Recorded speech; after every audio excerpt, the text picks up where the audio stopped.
Ẹ káàbọ̀ padà sórí ìkànnì YouTube wa. Tí ó bá jẹ́ ìgbà àkọ́kọ́ nìyí tẹ́yin darapọ̀ mọ́ wa lórí ìkànnì YouTube yìí, ẹ má gbàgbé láti tẹ subscribe button àti notification bell torí pé a fẹ́ kí a jọ máa gbádùn ìkànnì yìí bó ṣe rọra ń lọ wẹ́rẹ́wẹ́rẹ́. Ẹ má wulẹ̀ gbé kúrò, ẹ dá ilẹ̀ azin, ẹ try láti wò ẹ tẹ̀ gbọ́ nǹkan tá a fẹ́ sọ. Kí la fẹ́ sọ lé lórí? Review làwa máa ń ṣe lórí ìkànnì yìí. Àwọn review àwọn films kọ̀ọ̀kan tí a bá ti wò tá a dẹ̀ rí pé ó make sense làwa máa mú wá fún yín lórí ìkànnì yìí. Èyí tá a mú wá fún yín lónìí ni Olutunu. Olutunu, ta ni Olutunu tó lágbára jùlọ lórílẹ̀‐èdè ayé? Ọlọ́run nìkan ló lè tuni nínú gbogbo ohun tí a bá ń ṣe. Ọlọ́run nìkan ni Olutunu. Ṣùgbọ́n Olutunu nínú fíìmù yìí a rí wípé ó bọ́nà ní ìyọ. Ẹ sáré lọ sí Yoruba Premium lórí YouTube, Yoruba Premium. Ẹ lọ tẹ̀ síbẹ̀ Olutunu, ó máa gbé jáde wá fún yín. Ẹ sáré wò, ẹ jẹ́ ká jọ pàdé ní comment section.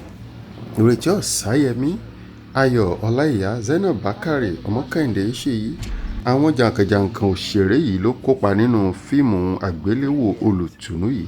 Ǹjẹ́ ohun tí Ireti Osayemi tó ṣe, ǹjẹ́ a sì rí àwọn tó lè ṣerú ẹ̀ láyé tá a wà yìí tí ó lọ́kọ ní Nàìjíríà tóun náà wà nílùú òyìnbó tí ó wàá gbẹ̀mí létí Nàìjíríà wípé ọkọ mi mo finú tán, ó ṣe ọmọlúàbí, kò lè fi ọ̀bẹ yìn jẹ mí níṣu.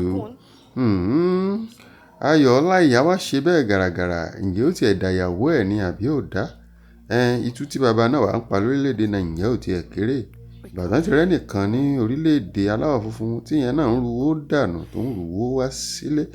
Ẹ jọ̀wọ́ bàbá náà ò ṣe ní máa pawó, bàbá náà ò ṣe ní máa náwó. Mi ò rí ọmọ ọlọ́mọ dá lẹ́bi. Ṣùgbọ́n lórí fíìmù yìí ó kọ́ wa lọ́gbọ́n, ó dẹ̀ kọ́ wa lóye pàápàá jùlọ ọ̀pọ̀lọpọ̀ àwa tí àlọ́kọ̀ Nàìjíríà táwa wà ní ilẹ̀ aláwọ̀ funfun tàbí tí a ń gbìyànjú láti gbé irú ìgbésẹ̀ báyìí. Mi ní ká ṣe, mi dẹ̀ ní ká má ṣe, ṣùgbọ́n ẹ sáré bá mi wo fíìmù, ẹ jẹ́ ká jọ fi èyí kọ́gbọ́n.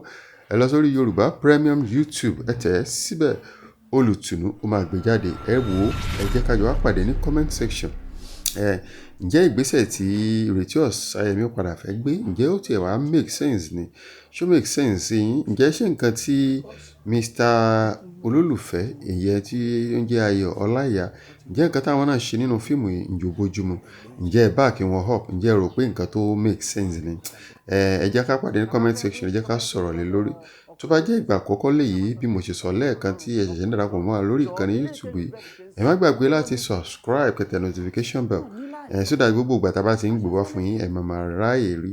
Ẹ má máa rí bó ṣe ń lọ, ẹ máa jẹ̀gbádùn ẹ̀ bó ṣe ń lọ lórí àwọn review kọ̀ọ̀kan tí ẹ máa mú wá fún yín. Torí pé àwa ni tiyín, tiyín ni ti àwa. Ẹ má gbàgbé, ẹ tún jẹ́ ká pàdé